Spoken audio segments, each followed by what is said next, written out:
Hi guys, here's section 5.4. I don't have enough time, unfortunately, to get example number 3 in, but I am going to get example number 4 in for you. I'll make example number 3 tomorrow.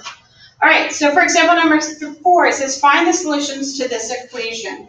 So we're solving these just like we did in section 5.3, but we've got to use our sum and difference identities to figure out what these guys are. So for this guy here, I've got cosine of an angle plus an angle. Go back up to your chart, just getting further and further away. We went to find cosine of an angle plus an angle. So we are going to be using this part here for the first piece of our equation, and then notice the second piece of the equation is cosine pi over 3 minus x. We're going to use this part here for the second piece of that equation. So let's go plug that in and see what it looks like. All the way down here. So for our sum identity, this is going to be cosine pi over 3 cosine x minus sine pi over 3 sine x.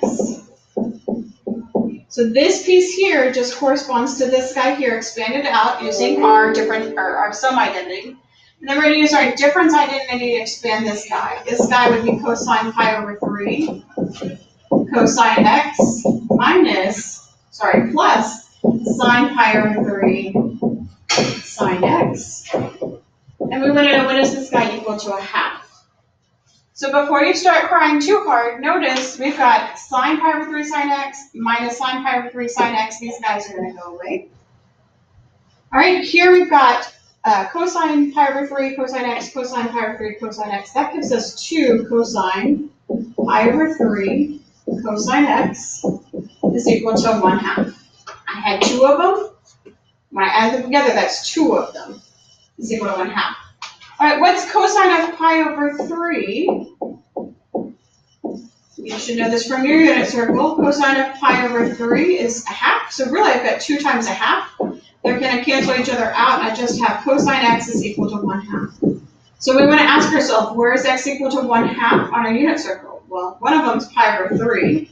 Where's the other place these guys are both, or x is equal to 1/2 on the unit circle? That would be 5 pi over 3. On to the u try. Again, I'm going to expand this out. This is the addition angle for cosine, or addition identity for cosine. So it's cosine x cosine pi minus sine x sine pi minus, I'm going to put parentheses here because if I'm subtracting off 2 terms, that negative sign has to go to both of them. All right, so our different sign identity would be sine x cosine pi minus cosine x sine pi. And that's going to be equal to 0. The reason why we've got the parentheses is this negative has to distribute not just to this term, but also to this term out here. All right, so let's start figuring out these numbers.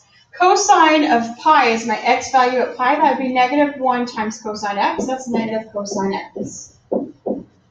Sine of pi is my y value at pi. That's 0, so this term becomes 0.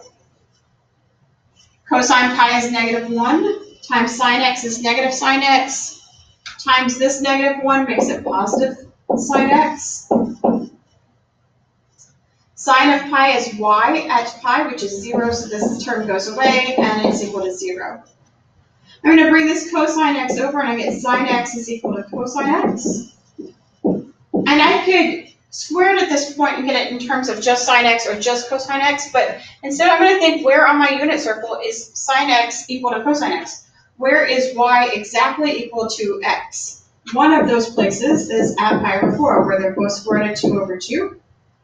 The other place is at 5 pi over 4, where they're both negative square root of 2 over 2.